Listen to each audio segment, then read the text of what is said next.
Bueno, muy bien, comenzamos otra luminosa mañana en la ciudad de Mar del Plata. Te digo que dame 1000 días como el día de ayer, climáticamente hablando, ¿no? Hoy va a estar, yo creo que relativamente mejor, quizás con una temperatura más alta sobre el mediodía. 19,4 es la sensación térmica en este momento, el cielo completamente despejado, la presión atmosférica es de 1005, medida en hectopascales y la humedad del 84%. El mundo se mueve a una velocidad absolutamente increíble.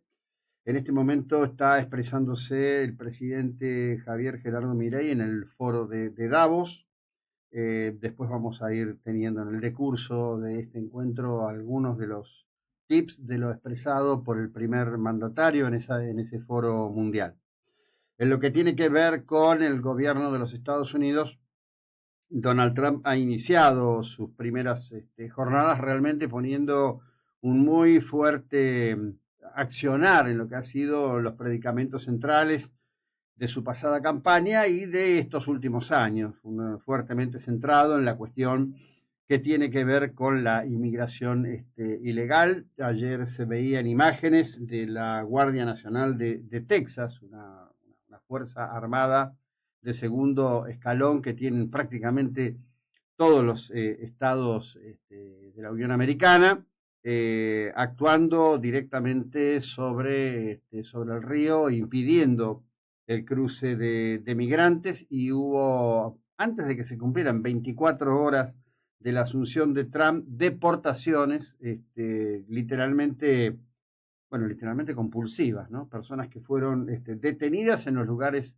de trabajo, en donde estaban, donde los encontraron, los subieron, los llevaron. Por supuesto que todo esto tiene un contexto humano enorme, y además ayer en un cruce muy fuerte con los demócratas y con las autoridades demócratas de muchos condados que están en la zona de frontera, se les hizo saber que a aquellos funcionarios de ley de los distintos condados o estados que no cumplan con estos mandatos federales, habrá instrucciones a los fiscales federales de iniciarles acciones. Por lo tanto, la intensidad del enfrentamiento político interno también está al orden del día. Después vamos a hablar un poco más de eso, pero dentro de lo que es el accionar del gobierno, Marcos Rubio mantuvo ayer una larga conversación con el presidente legítimo de Venezuela, con Edmundo González Urrutia, también con Corina Machado.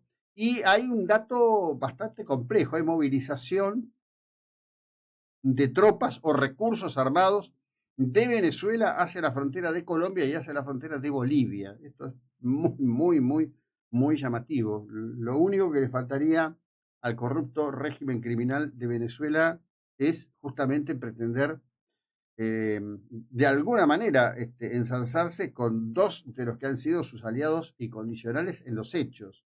Si bien no hubo una representación oficial del gobierno de Brasil, no hubo una representación oficial del gobierno de Colombia a la írrita asunción de Maduro, no es menos cierto que ninguna de estas dos dirigencias políticas, ninguno de estos dos gobiernos tomó alguna decisión de fondo que hubiera permitido acompañar y permitiría acompañar en la Organización de Estados Americanos una decisión que postulara la intervención armada en Venezuela, camino que cada vez parece ser se torna como el único posible al respecto de la salida de esta auténtica locura y oprobio que están viviendo los venezolanos.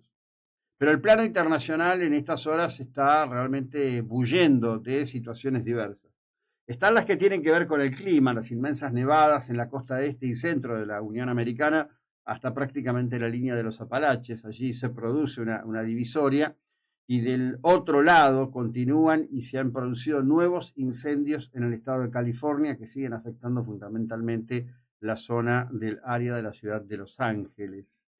Mega incendios con una destrucción pavorosa, en la que mucho tiene que ver el tipo de construcción que se emplea, el tipo de lugares donde se han hecho las construcciones, inapropiadas completamente, zonas de cañadones que históricamente son lugares con un potencial ígneo enorme, inmenso. Pero de este panorama, en la mañana del día de hoy, en un ratito, ustedes van a advertir, particularmente en aquellos que, bueno, ya sea por donde sea que sigan noticias, va a aparecer muy fuertemente hubo una acción de un llamado lobo solitario en Alemania, en un parque público. Comenzó a apuñalar personas. Hay varios apuñalados, entre ellos un niño. La situación está en progreso, está en este momento con una cobertura en desarrollo por parte de los medios alemanes y el resto de los medios europeos. Con esto, que tiene que ver con decir, bueno, pongamos un panorama general, voy a cuestiones que tienen que ver con nosotros, cuestiones que tienen que ver de este modo. Empieza este año 2025 con varias discusiones políticas muy importantes. Recordemos que el radical Rodrigo de Loredo, presidente de la bancada de diputados en la Cámara Baja, hizo un planteo en la reunión que mantuvo con el jefe de gabinete y ministro del Interior, Guillermo Francos, planteando que la Unión Cívica Radical está dispuesta a votar el presupuesto 2025 a libro cerrado sin discutir ningún elemento de lo que esté contenido en ese presupuesto. Es decir, llega, levantamos las manos, digamos, sería la figura, y sostenemos y decimos que queremos continuar esta senda de ordenamiento económico de la República Argentina y no nos sumamos a los que de una u otra manera en el presupuesto, haciendo planteos diversos, muchos de ellos seguramente quizás muy justos, hasta muy necesarios, tienden a deformar el objetivo central, que es el déficit cero, el superávit fiscal y el superávit de cuentas públicas. Este es un guante enorme que tiró Rodrigo de Loredo. Pero claro, están pasando otras cosas porque hay intereses diversos. Rodrigo de Loredo es diputado, no es gobernador. Tiene que prácticamente hacer abluciones a diario para competir en la atención que el gobierno nacional le brinda a otro dirigente que es Luis Juez, que dejó de ser presidente de la bancada del PRO y que ahora sería impulsado por el gobierno para ser el segundo en la línea de conducción del Senado de la Nación Argentina. Sin embargo, en el día de ayer, cuando el jefe de gabinete, ministro del Interior, Guillermo Francos, concurre a la reunión con los senadores, de los senadores propios y los senadores de las bancadas aliadas, quien estuvo al lado de él fue Victoria Villarroel. Aparece esto o como un interés contradictorio o como mensajes políticos visibles de carácter contradictorio. Porque por otro lado sigue la presión contra Victoria Villarroel por parte de distintos actores de la estructura del gobierno. Lo más notable, lo más visible es el batibarullo permanente que hace Lilia Limones cuestionándola a Villarroel como ser humano, como persona, etcétera, etcétera, sin discusión política. Bueno, Limones no puede discutir nada de política.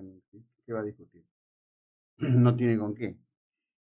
Igual que la tilinga de acá, ¿no? Como Juliana Santillán, que no sé si ha agregado 3, 4 apellidos ahora Santillán, pero le quedaba poco Juliana Santillán, Dios mío.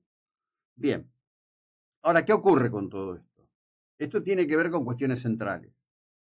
El gobierno en principio quiere extraordinarias para votar la ley que dice, bueno, tolerancia cero a aquellos que estando en política tienen un doble conforme, situación delictual. La crítica es, y bueno, pero este es un saco a la medida de Cristina, y la respuesta es, y bueno, Cristina tiene suerte en la Argentina. Cristina tendría que tener por lo menos ya una condena de cumplimiento efectivo y otras 2 condenas en discusión. Sin embargo, con la dilación de los tiempos, los famosos tiempos jurídicos, la pandemia en el medio, bueno, ahí estamos con Cristina, que ahora en los primeros días de febrero va a hacer la presentación de apelación ante la Corte del doble conforme al respecto de su primera condena, que es por la cuestión de vialidad. Todo esto mientras comenzó el proceso de remate de propiedades confiscadas a Lázaro Báez, ¿no? Donde ya ahora el gobierno argentino está, digamos, actuando quizás con una mayor y mejor intensidad. Pero ¿qué va a ocurrir con esta cuestión? Bueno, volvió el tema Lijo, Ariel Lijo, una muy mala decisión del gobierno en una obstinación absolutamente incomprensible, donde ahora lo que se dice es, el gobierno quiere votar ficha limpia, que quede sancionado en Cámara Baja, y cuando va al Senado, ponerlo arriba de la mesa y negociarlo con el kirchnerismo, de plancharlo, a cambio de tener los votos para la designación del hijo a la Corte. Son hipótesis, pero están arriba de la mesa y creo que corresponde definirlo. En el próximo bloque voy a hablar extensamente de la violencia en Mar del Plata, un tema que requiere una respuesta urgente. Una violencia que se llevó en el barrio Las Heras otra vida. Un joven de 19 años, quien le quitó la vida, está detenido. La policía debió evitar que lo mataran apaleándolo, porque acá usan el término linchamiento. Linchamiento es ponerle a alguien una soga al cuello y colgarlo de algo. Acá las muertes de la vindicta pública son por apaleamiento, no por linchamiento. Fuerzas policiales desplegadas para proteger a alguien que, según entiende la procuración fiscal de la doctora Salas, es un criminal. Y por otro lado, ayer muere un chico de 17 años en un choque, uno más, en moto, una moto que se lanzó a cruzar una avenida con luz roja. El extravío es total. 7:13 minutos, esta es la 99.9, mañana muy luminosa en la ciudad de Mar del Plata. 19.4 temperaturas. Ya seguimos.